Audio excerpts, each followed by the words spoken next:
right this time in the upper right-hand corner. Zerg that impressed us all so much last time on Abyssal City took out his greedy opponent very easily. It is Druids. And we still don't know what RMH is, if anybody out there knows. In the lower left-hand corner, crossbond only apparently on this particular map. It is going to go ahead and be the yellow Protoss we saw earlier. Nimitz, as soon as Schlark was taken out, Shock. Now we've covered them all. Was taken out. Nimitz was floated as the qualifier winner. Also Mela. So between the two, this crowd seems to know who their favorites are. So there you go. I think in memory of Shock, we should take Cloud Kingdom and make a Dutch version where it's the Flying Space Shock instead. I like you.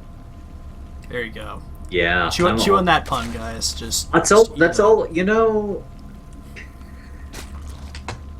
Blizzard is weird. Blizzard is weird. They're the only people who are doing this esports thing that don't allow you to customize the way things look. And one of the reasons is they don't want things to look different, yada yada, and I get that. So my answer is always, why can't it just look different for you? Yeah. And then you're happy, because then I could have like little windmill SCVs. Like everything would be this wonderful, fantastical land, and blood would be replaced with pink cotton candy, and I wouldn't be mad about losing anymore. We're going to see a bit of cannon rush action going on here. Walling himself into this one probe. Only room for an cannon. Going to drop that cannon down now. And feels safe and sound from that cannon there. Let's see how RMH does react to this. No drone pull quite yet, but he's also not making the hatch there. He might just be like, well, okay, and go make the hatch somewhere else. But, cannon's going on to the high ground. That's not going to be an option at this rate. Nimitz, you see how you got through your game so quickly now. And, well, there you have that. So cannon is done, and spine core will be made, and, well, he'll only need to take care of this cannon on the high ground. Oh, now there's two cannons. This would be, like, obnoxious, and this is going to set Zerg back a long ways, dropping down a Roach Warren in response to this, and I would not be surprised to see him maybe go for a quicker lair in response to this and try to tech up while he's kind of delayed by this cannon rush. And at home, but at the same time, at home, Nimitz hasn't really been able to do anything else. He's committing a lot to this cannon rush. That's going to be 3 cannons at the end of the day. And only just now dropping out his Nexus. Well, yes, but there's no such thing as being ahead, right? There's only being ahead relatively to your opponent. Yes. And this is still going to be relatively really far ahead. I agree. So, well played out of Nimitz. Even this probe is he really going to try and sneak in and do some more crap? No, is he just getting scouting data? All right. First legit move out of Nimitz. Well done. He must be cannon rushing away. He's just doing what he's supposed to do. Well, this is kind of a weird position here. Nimitz is very, very, very, very far ahead, taking those gas geysers now. Feeling pretty good about life.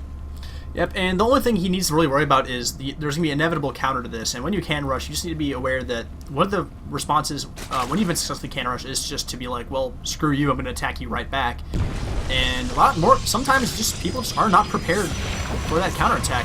But I'm going to clear up these cannons with the roaches and the spine crawlers, moving the spine crawler into the tank pretty effectively. And one cannon down. Once he gets rid of the second high ground cannon, the threat is pretty much over, and he will be able to basically take these cannons out from the high ground and just expand as he would love to. But he's been set back a lot, and his worker count is pretty low as a result. Just take a look. You have 18 drones to 26 probes, not where you want to be. And back at home, Nimitz, cannoning up even more, has 2 cannons. We'll have 3 cannons defending, so he's very well aware of what the counterattack potential is, and he should be prepared. Yeah, he's not at all afraid of it, though. Even the forward pylon down was left to spare, because what could it warp in if you see that many cannons? You know that the Cybernex core was not built, that the warp gate's not complete, so well played out of Druids. They're making the best of a bad situation. These roaches are not going to be able to get through this particular situation. Druids does see that he needs to do some damage with that Overlord placement. He sees that the natural has been mining now for a little while. We'll have that pylon taken out. And actually does supply block Nimitz, which is obnoxious. Does not have a pylon on the way quite yet. Oh, no, the one just finished, I guess.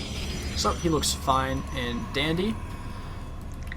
And yes, now we kind of just sit back, and I'm curious. Let's see how RMH wants to respond to this. He has put down that second hatchery, which we obviously should do, but do you go for a third base really quickly right now and try to come back, or do you go for a 2-base all-in of some kind, maybe a big Baneling Roach bust or just Baneling Ling bust? And well, it's way too late for the Bling Ling bust. You've already built the Roach Warren. It's going to take you too long to get the Baneling Nest and the speed and to get them all over. So if you wanted to do an all-in off this, it would really have to be the Roaches in my estimation.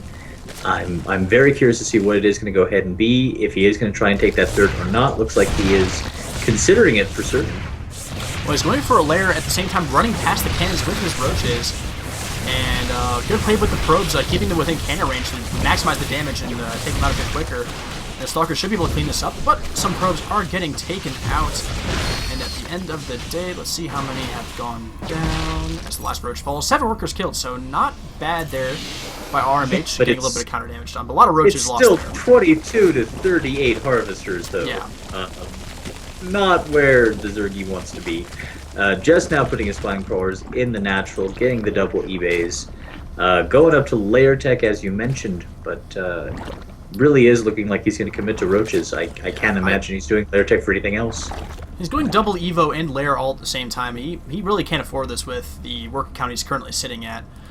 And Nimitz can move across the map with a couple of Stalkers and can place a proxy pylon down as well. And, well, with these couple of Spine Crawlers can be a bit of an annoyance, but other than that, there are no units to defend here. I do not believe... Nope, just 2 Queens and those Spine Crawlers for our Zerg player. And, yeah, Zerg's falling behind supply. Going to lose some Overlords for free as well here. And, well, that's just adding injury to more injury. Injuries upon injuries. Injuring your Yes. Injuring-er-ist. Yep, and I'd like to see maybe another gas guys are taking here with this Lair Tech. You really just need to... Well, unless he goes just pure Roaches and upgrades, even with that, he might need another gas as well, and he will take one. So, that's good, but here comes a big attack, and the Spine Crawlers in mid-burrow, not able to be as effective as they would like. Zealot's just chomping away on the Spine Crawlers. Transfuse does go down in an attempt to make it a little something. Oh, I just stop talking now. Game is over.